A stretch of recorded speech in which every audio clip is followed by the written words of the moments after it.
ఎక్కడైనా దొంగతనం అంటే చోరీ చేసుకుని వెళ్ళిపోవడం, ఆ తర్వాత పోలీసులకు దొరికిపోవడం చూస్తుంటాం. కాని ఈ దొంగ మాత్రం మహాఘనుడు. యజమానులు లేని ఓ ఇంట్లోకి చొరబడి దొంగతనం చేశాడు. ఆ తర్వాత వస్తువులను బయట అమ్ముకుని వచ్చిన డబ్బుతో మద్యం తాగాడు. అంతవరకు బాగానే ఉంది. కాని ఆ మత్తులో మళ్లీ ఆ ఇంటికే వచ్చి నిద్రపోయాడు.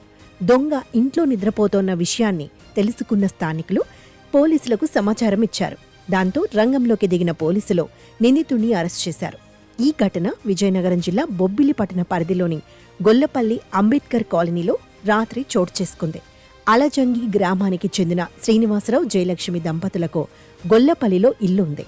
వీరిద్దరూ పొలం పనుల నిమిత్తం తమ గ్రామానికి వెళ్లి ఉంటున్నారు.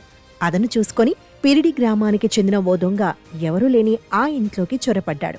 గత 4-5 రోజుల క్రితమే ఇంట్లోకి చొరబడి రోజూ బయటకు వెళ్లి మళ్లీ ఇంట్లోకి వస్తున్నట్లుగా తెలిసింది. రోజుకు కొంత వెండి సామాగ్రి, ఇతర వస్తువులను తీసుకెళ్లి అమ్ముకోవడం, వచ్చిన ఆ డబ్బుతో మద్యం తాగడం, తిరిగి అదే ఇంటికి వచ్చి పడుకోవడం చేస్తున్నట్లు సమాచారం.